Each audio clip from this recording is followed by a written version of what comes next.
فرش التراب يضمني. دو سوالات ہیں آپ سے. ایک تو یہ کہ تمام فرقے اور جو گروہ ہیں اسلام کے اندر، جو ہمارا اسلام ہے اس کے اندر جتنے بھی گروہ ہیں، اہل حدیث ہو گئے، دیوبندی یا جو بھی ہوتے ہیں، حنفی اور مالکی جتنے بھی ہیں، ان کی تعلیمات اور ماخذ جو ہے وہ ایک ہی ہے، قرآن اور حدیث سے یہ اخذ کرتے ہیں. اختلاف یہ کہاں پہ کرتے ہیں؟ پھر اختلافی نقطہ جس کی وجہ سے یہ ایک دوسرے کے سے بہت دور ہو گئے ہیں، وہ پوائنٹس کیا ہیں؟ اور سوال میرا دوسرا یہ ہے کہ اسلامی فتوحات جو ہیں کیا وہ جہاد کا حصہ ہوتی ہیں؟ جہاد کا حصہ ہوتی ہیں اسلامی فتوحات جو ہیں، کیا وہ جہاد کا حصہ ہیں؟ اسلامی فتوحات، جی. پہلی بات تو یہ ہے کہ یہ جو آپ نے گروہ گنوائے ہیں یہ مسلک ہیں، حنفی، مالکی، شافعی، حنبلی، سلفی. اصل خرابی ان میں جو تلخی ہے اور ایک دوسرے کو برداشت نہ کرنا، ایک دوسرے کو لیے تکفیر کے فتوے دینا، یہ خرابی ہے. مسلکوں کے اختلاف میں کوئی خرابی نہیں ہے، اور یہ مسلکوں کا اختلاف بالکل سمجھ میں آ جاتا ہے کہ قرآن سے اور حدیث سے، سنت سے استنباط کرتے ہوئے ایک شخص ایک رائے نکالتا ہے، ایک شخص اسی سے دوسری رائے نکالتا ہے، اور یہ دونوں رائے ہوتی ہیں مبنی پر خلوص اور اخلاص. مثلا میں آپ کو ایک واقعہ سناتا ہوں. ہمارے ایک بزرگ تھے ڈاکٹر عثمانی مرحوم، ان کے نام سے وہ ایک جماعت بھی حزب اللہ موجود ہے، وہ ایک علیحدہ مسئلہ ہے. انہوں نے ایک دفعہ درس دیا اور اس میں نماز باجماعت کے التزام اور پابندی کے لیے زور دینے کے لیے انہوں نے وہ واقعہ بیان کیا کہ حضور صلی اللہ علیہ وسلم جب مرض وفات میں مبتلا تھے تو ظاہر بات ہے کہ چند نمازوں میں وہ مسجد نبوی میں نہیں آ سکے اپنی بیماری کی وجہ سے. جیسے ہی ذرا طبیعت بہتر ہوئی تو آپ آئے، اور آپ نے اس وقت سہارا لیا ہوا تھا حضرت عباس رضی اللہ تعالیٰ عنہ اور حضرت علی رضی اللہ تعالیٰ عنہ.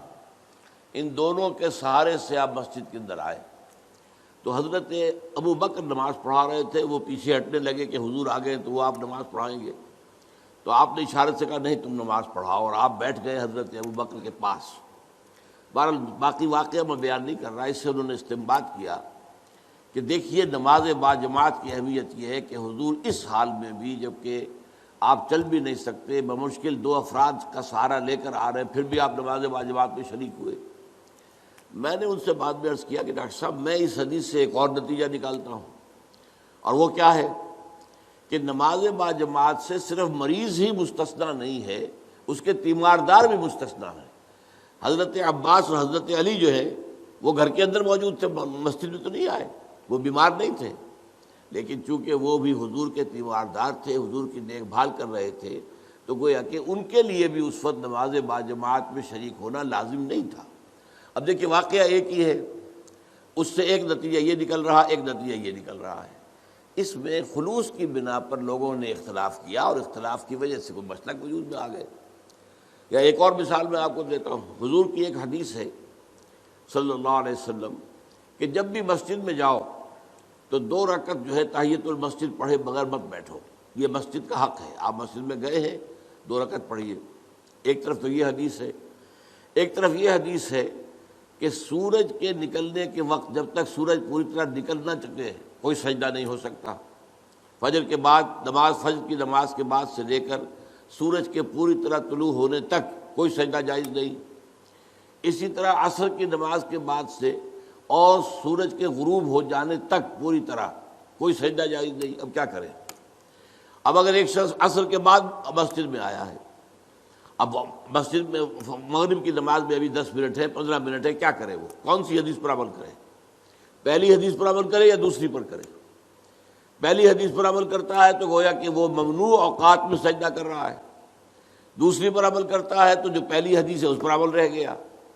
اب اس میں لوگوں نے اصول بنایا ہے کہ جہاں کسی چیز سے روکا جائے وہ زیادہ قوی ہے بنسبت اس کے جس میں حکم دیا جائے. تو روکا جانے والا معاملہ یہ ہے کہ نماز مت پڑھو فجر کے بعد سے سورج کے پوری طرح طلوع ہو جانے تک، اور عصر کے بعد سے سورج کے پوری طرح غروب ہو جانے تک. اب اس میں اختلاف ہے. تو اختلافات جو ہیں وہ قطعاً کوئی غیر فطری بات نہیں ہے. ایک اور واقعہ ہوا حضور کے زمانے میں جب یہ جو غزوہ احزاب ہوا ہے تو جب جو کفار جو تھے جو باہر سے آئے تھے اور گھیرا ڈالے پڑے ہوئے تھے چلے گئے، تو اب حضور صلی اللہ علیہ وسلم اپنے ہتھیار اتار رہے تھے. حضرت جبرائیل آئے، آپ ہتھیار اتار رہے ہیں، ہم نے تو ابھی تک ہتھیار نہیں اتارے، بنو قریظہ کا معاملہ کرنا ہے ابھی. انہوں نے جو غداری کی اور عین جو ہے جنگ کے موقع کے اوپر عہد کی خلاف ورزی کی، انہیں سزا دینی ہے. اور چلیے حضور نے سب کو حکم دے دیا، اب کوئی مسلمان عصر کی نماز غالباً تھی نہ پڑھے جب تک کہ بنو قریظہ میں نہ پہنچ جائے، یعنی جلد از جلد بنو قریظہ کے علاقے میں پہنچ جائے. اب کچھ حضرات کا معاملہ ایسا ہوا کہ وہ ابھی راستے میں تھے، انہوں نے محسوس کیا کہ نماز جو ہے عصر کا، وہ تو اب عصر جو ہے وہ ہماری قضا ہو جائے گی، اب نکل رہا ہے، اب ہم وہاں پہنچ نہیں، ابھی تو کیا کریں. کچھ نے کہا کہ نہیں صاحب کچھ بھی ہو، نماز قضا ہو یا نہ ہو.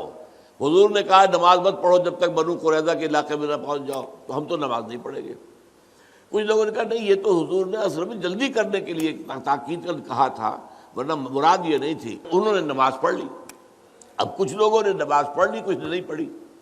حضور کے سامنے جا کے بات رکھی گئی، حضور نے فرمایا دونوں نے صحیح کیا، یعنی دونوں نے استنباط کیا ہے اپنے اپنے اصول سے اور اپنی یعنی ایک عقلی صلاحیت کو برسر کار لاتے ہوئے، تو دونوں کا معاملہ ٹھیک ہے. اس اعتبار سے اختلافات سے زیادہ پریشان نہیں ہونا چاہیے. ان اختلافات کے اندر جو تلخی پیدا ہو گئی ہے وہ اس وجہ سے ہے کہ ہم نے ایک مذہبی پیشہ بنا لیا اپنے ہاں. اسلام میں کوئی مذہبی پیشہ نہیں ہے. ہر شخص نماز پڑھا سکتا ہے، ہر شخص جو ہے اپنی بچی یا بچے کا نکاح پڑھا سکتا ہے، ہر شخص اپنے والد یا والدہ کی نماز جنازہ پڑھا سکتا ہے، کسی مولوی کی ضرورت نہیں ہے. لیکن ہم چونکہ پڑھتے نہیں، دین ہم نے سیکھا نہیں، ہم نے دنیاوی علوم حاصل کیے ہیں، تو ہم نے ایک پیشہ بنا لیا. وہ پیشہ جو ہے، اور پیشے کے اندر ظاہر بات ہے کہ پھر آپ کو معلوم ہے کہ وہ تلخیاں پیدا ہو جاتی ہیں، جس کو آپ کہتے ہیں پروفیشنل جیلسیز. یہ پروفیشنل جیلسی از اے رول. تو اس وجہ سے زیادہ خرابی پیدا ہوئی ہے، ورنہ ان مسالک کے اندر کوئی خرابی نہیں ہے. یہ استنباط کے اختلافات ہیں اور خلوص کے ساتھ کیے گئے. اب فتوحات اصل میں دیکھنا یہ ہوگا کون کر رہا ہے، کس نیت سے کر رہا ہے. ایک فتوحات وہ ہیں جو خلافت راشدہ میں ہوئی ہیں. اب خلافت راشدہ میں تو جو خلفاء ہیں وہ کامل اسلام پر کاربند ہیں. وہ شہنشاہ تو نہیں ہیں، بادشاہ نہیں ہیں، انہوں نے محل نہیں بنائے ہیں، انہوں نے عیاشیاں نہیں کی ہیں. وہ تو صفوں پر بیٹھ کر اور یوں سمجھیے کہ زمین پر بیٹھ کر جو ہے وہ حکومت کا کام چلا رہے تھے. تو یقیناً وہ سارا جہاد اسلامی تھا، لازماً اسلامی تھا، لازماً اسلامی تھا.